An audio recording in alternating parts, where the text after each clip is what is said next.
বাজার থেকে আমরা যতই জিলিপি কিনে বা বাড়িতে বানিয়ে খাই না কেন, সেটা যদি অরিজিনাল খামির তৈরি করে আর চালের গুঁড়ি দিয়ে হয়, তাহলে কিন্তু তার স্বাদটা একেবারেই আলাদা হয়। আপনারা যদি এই অমৃতি বা জিলিপিটা একেবারে দোকানের মতো পেতে চান, তাহলে এই ভিডিওটা দেখতে পারেন।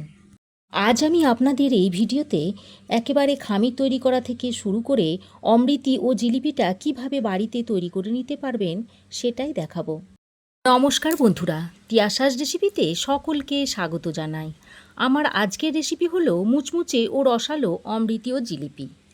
আর আজকে আমি আপনাদের বানিয়ে দেখাবো কিভাবে বাড়িতে পারফেক্টভাবে খামির তৈরি করে অমৃতি ও জিলিপিটা বানিয়ে নিতে হয়। তো রেসিপিটা বানানোর জন্য সর্বপ্রথম আমি এখানে 1 কাপ মতো বিউলির ডাল নিয়েছি, এটাকে আমরা কলাইয়ের ডালও বলে থাকি। আর এই কলাইয়ের ডালটাকে বেশ 2-3 বার জল পাল্টে পাল্টে ভালো করে ধুয়ে নিতে হবে। যেহেতু কলাইয়ের ডালের মধ্যে একটা পাউডার দেওয়া থাকে, তাই কলাইয়ের ডালটাকে খুব ভালো করে পরিষ্কার করে নিতে হবে। 3-4 বার জল বদলে ধুয়ে নেওয়ার পর এটাকে ফ্রেশ জল দিয়ে সারা রাত জলের মধ্যে ভিজিয়ে রেখে দেব। দেখুন, বিউলির ডালটা সারা রাত জলে ভিজিয়ে রাখার পর আমি জল ছেঁকে তুলে নিয়েছি। এবার আমি একটা মিক্সিং জারের মধ্যে বিউলির ডালটাকে ভরে নিচ্ছি। আমি এই বিউলির ডালটাকে দুবারে পেস্ট তৈরি করব।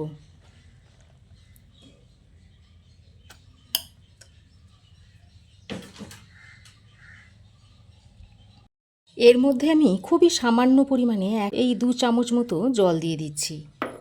2 চামচ পরিমাণ জলটা দিয়ে একেবারে মিহি একটা পেস্ট তৈরি করে নেব। বিউলির ডালটা আমি মিক্সিতে খুব ভালো করে পিষে নিয়েছি। তারপর একটা ছড়ানো থালার মধ্যে ঢেলে নিয়েছি। আর দেখুন, পেস্টটা ঠিক এই রকম হবে। একেবারে মিহি করে পেস্টটা তৈরি করে নিতে হবে, একটু যেন দানা না থাকে। আর মিহিভাবে যদি বাটতে না পারেন, তাহলে বাটার পর আপনারা একটা ছাঁকনার সাহায্যে ছেঁকে নিতে পারেন। এবার এটাকে হাতের সাহায্যে এইভাবে খুব ভালো করে ফেটিয়ে নিতে হবে। সেই জন্য আমি এরকম একটা বড় পাত্রের মধ্যে ঢেলে নিয়েছি। বড় পাত্রে যদি ঢেলে নেন, তাহলে খুব ভালোভাবে ফেটিয়ে নেওয়া যায়। ডাল যত সুন্দর করে ফেটানো হবে, অমৃতি বা জিলিপিটা তত সুন্দর হবে। বেশ খানিকক্ষণ সময় ধরে এইভাবে ডালটাকে ফেটিয়ে নিতে হবে। আজ আমি একেবারে মিষ্টির দোকানের মতো করে অমৃতিটা আপনাদের বানিয়ে দেখাবো। তার জন্য যে টিপসগুলো আমি দিচ্ছি, সেগুলো ভালোভাবে মেনে চললে আপনাদের অমৃতিটাও কিন্তু একেবারে মিষ্টির দোকানের মতো তৈরি হবে। অমৃতি বানানোর 2 নম্বর টিপস হলো ডালটাকে খুব ভালো করে ফেটিয়ে নিতে হবে। আর এমনভাবে ফেটিয়ে নিতে হবে যেন ডালের কালারটাই একেবারে চেঞ্জ হয়ে যায়। আর একই দিকে করে ডালটাকে ফেটিয়ে নিতে হবে। প্রায় 7-8 মিনিট সময় ধরে আমি ডালটাকে খুব ভালোভাবে ফেটিয়ে নিয়েছি। আর ডালের কালারটা দেখুন অনেকটাই চেঞ্জ হয়ে এসেছে। এবার আমি অল্প একটু ব্যাটার নিয়ে এই বাটির মধ্যে একটু চেক করে নিচ্ছি। দেখুন, ব্যাটারটা জলের মধ্যে দেওয়ার সঙ্গে সঙ্গেই ভেসে উঠল। দেখুন, এইভাবে যদি সঙ্গে সঙ্গে ভেসে ওঠে, তাহলে জানবেন যে ব্যাটারটা ভালোভাবে ফেটানো হয়ে গেছে। এবার আমি এর মধ্যে 1 চিমটি মতো ফুড কালার দিয়ে দিচ্ছি। ইয়েলো ফুড কালার এর মধ্যে দিয়ে দিচ্ছি, বা জর্দা কালার। ওই যে বললাম না, আজকে একেবারে মিষ্টির দোকানের মতো বানিয়ে দেখাবো। মিষ্টির দোকানে এইভাবে জর্দা বা ফুড কালার মেশানো হয়, তাই আমি এই ব্যাটারের মধ্যে ফুড কালারটা মিশিয়ে নিচ্ছি। আপনারা চাইলে এটা মেশাতেও পারেন, আবার নাও মেশাতে পারেন, সেটা আপনাদের ইচ্ছা। তবে এভাবে ফুড কালার মেশালে দেখতে সুন্দর হয়, একেবারে দোকানের মতো জিলিপিটা হবে। ফুড কালারটা দিয়ে ব্যাটারের সঙ্গে খুব ভালোভাবে মিশিয়ে নিয়েছি। অমৃতিটা যাতে একটু আরও ক্রিস্পি হয়, সেজন্য আমি এখানে 2 চামচ মতো আতপ চালের গুঁড়ো দিয়ে দিচ্ছি। 250 গ্রাম ডালের জন্য 2 চামচ আতপ চালের গুঁড়ো দিতে হবে। এখানে কিন্তু সেদ্ধ চালের গুঁড়োটা দিলে হবে না, আতপ চালের গুঁড়োটাই এর মধ্যে মেশাতে হবে। সেদ্ধ চালের গুঁড়ো দিলে আবার অমৃতি বা জিলিপিটা একেবারে নরম হয়ে যাবে, খেতে ভালো লাগবে না। আর এইভাবে যদি আতপ চালের গুঁড়ো যদি একটু মিশিয়ে নেন, তাহলে অমৃতি বা জিলিপিটা কুরকুরে হবে। আমি এখানে আতপ চালের গুঁড়ো ব্যবহার করলাম, তবে আপনারা চাইলে এখানে কর্নফ্লাওয়ারও দিয়ে দিতে পারেন। এইভাবে ফেটতে ফেটতে যদি আপনাদের ব্যাটারটা একটু পাতলা হয়ে যায় তাহলে আপনারা এখানে অল্প একটু ময়দা মিশিয়ে নিতে পারেন। আর যদি ঘন হয়ে যায় তাহলে অল্প একটু জল মিশিয়ে আবারও ভালো করে ফেটিয়ে নেবেন। এইভাবে ফেটতে ফেটতে দেখবেন ব্যাটারটা একেবারে হালকা হয়ে আসবে। তো দেখুন, অমৃতির জন্য ব্যাটারটা রেডি করে নিয়েছি। এবার আমি চিনির সিরাটা তৈরি করে নিচ্ছি। তার জন্য একটা পাত্রের মধ্যে এই কাপের 1 কাপ আমি চিনি দিয়ে দিচ্ছি। এই কাপেরই হাফ কাপ মতো জল দিয়ে দিচ্ছি।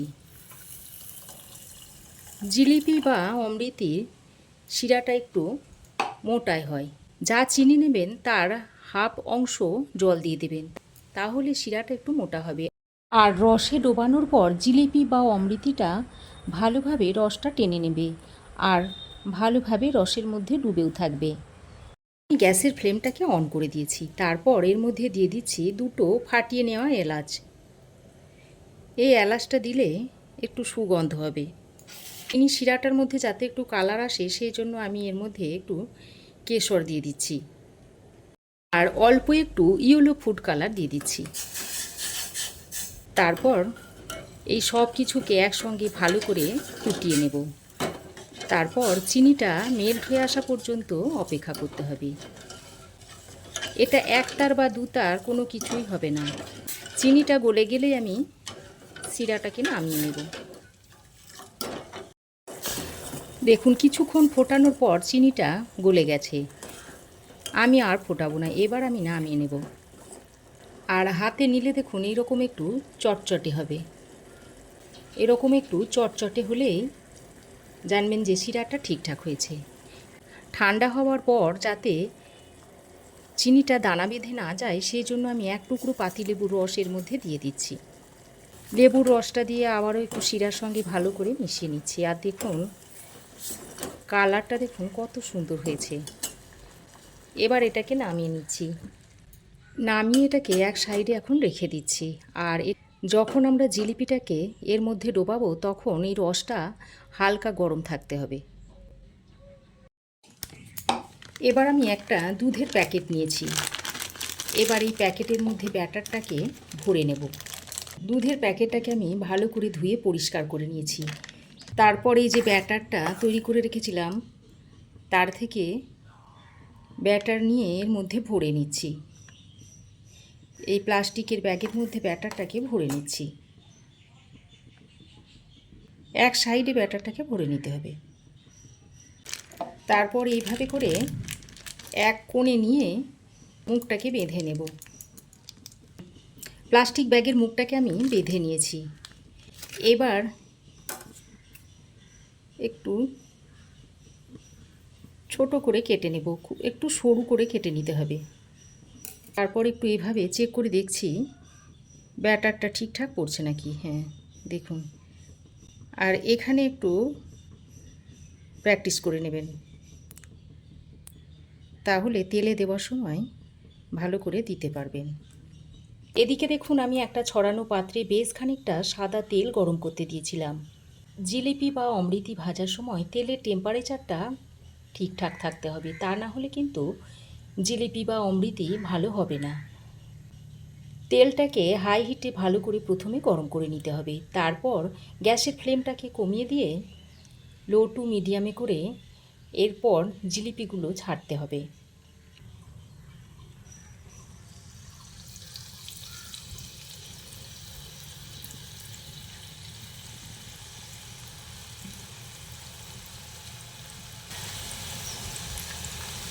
প্রথমে আড়াই প্যাঁচ এইভাবে দিয়ে নেব, তারপর এইভাবে নকশাটা করে নিতে হবে। তেলের টেম্পারেচারটা কিন্তু ঠিকঠাক থাকতে হবে, তা না হলে অমৃতি ভালো হবে না। দেখুন অমৃতিটা কত সুন্দর ফুলছে।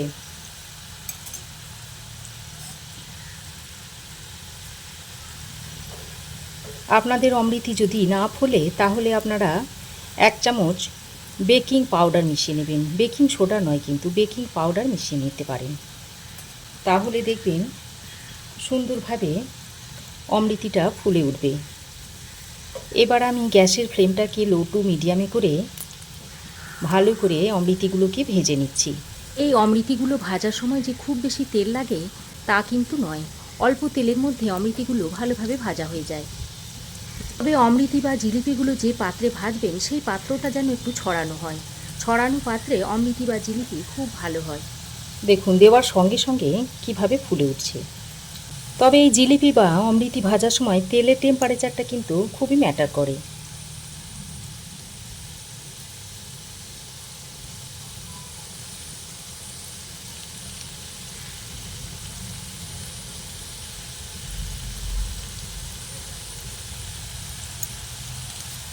এরকম একটা শিকের সাহায্যে উল্টে পাল্টে দেবেন।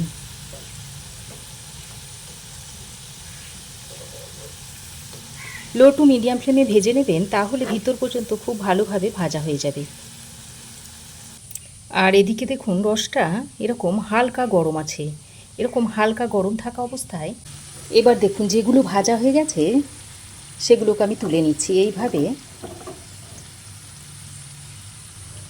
শিকের সাহায্যে তুলে নিলে তেলটা খুব ভালোভাবে জ্বলে যায়। তারপর সঙ্গে সঙ্গে এই রসের মধ্যে দিয়ে দিতে হবে। রসে দেওয়ার সঙ্গে সঙ্গেই কিন্তু ডুবিয়ে দিতে হবে, তা না হলে জিলিপির মধ্যে কোনো দিনও রস ঢুকবে না। এইভাবে রসে চেপে ধরতে হবে। আর যদি দেরি করে দেন তাহলে দেখবেন সাদা সাদা ফটকা ফটকা দেখতে লাগবে, অমৃতির ভিতরে কোনোভাবেই আর রসটা ঢুকবে না। যদি 3 দিন 4 দিন রসে ডুবিয়ে রাখেন তাও কিন্তু রস ঢুকবে না। এবার দেখুন এগুলোও ভাজা হয়ে গেছে, আমি এগুলোকেও তুলে আবারও এই রসের মধ্যে সঙ্গে সঙ্গে ডুবিয়ে দিচ্ছি। 40-50 সেকেন্ড মতো এইভাবে রসে ডুবিয়ে তুলে নিতে হবে। তাহলে দেখবেন অমৃতিটা একেবারে ওপরটা যেমন কুরকুরে হবে তেমনি ভিতরটা রসালো হবে। 40-50 সেকেন্ড পর আমি রস থেকে অমৃতিগুলোকে তুলে নিচ্ছি। ভালো করে রসটাকে ঝরিয়ে তুলে নিতে হবে। তুলে একটা পাত্রে রেখে দিচ্ছি।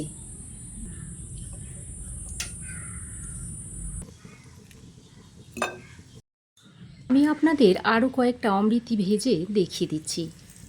অমৃতির ফুলগুলো কিন্তু অনেকভাবেই তৈরি করা যায়। আমি এখানে প্রথমে পেঁয়াজটা দিয়ে নিচ্ছি, তারপর পাশ দিয়ে ফুলগুলোকে তৈরি করে নিচ্ছি। আর এই অমৃতি ভাজার পাত্রটা যত বড় হবে তত বেশি অমৃতি একসঙ্গে ভাজা হয়ে যাবে। আর ছোট পাত্র হলে একসঙ্গে 2-3টে ভাজা যায়। তো বন্ধুরা, আমি এইভাবে অমৃতির শেপগুলো দিয়ে নিচ্ছি, তারপর অমৃতিগুলোকে উল্টে পাল্টে ভালো করে ভেজে নেব। বন্ধুরা, অমৃতি বানাতে গেলে যত রকমের সমস্যা আছে সব সমস্যার সমাধান কিন্তু আমি এখানে দিয়ে দিয়েছি। আশা করছি এরপর থেকে আপনাদের অমৃতি বা জিলিপি বানাতে আর কোনো রকম সমস্যার সম্মুখীন হতে হবে না।